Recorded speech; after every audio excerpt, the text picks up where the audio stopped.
Ayan guys, nandito tayo sa magandang building. Yung may ulo, ayan, ang laki ng ulo.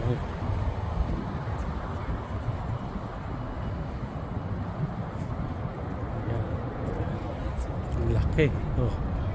Ayan, pwede kang pumasok doon sa gitna sa loob. Ayan.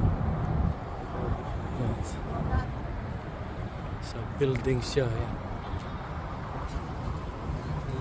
Nasa tapat tayo ng magandang building.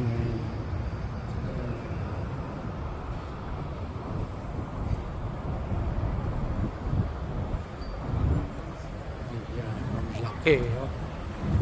Paggabi may ilaw dyan. Ayan. Ang laki niya. Ayan.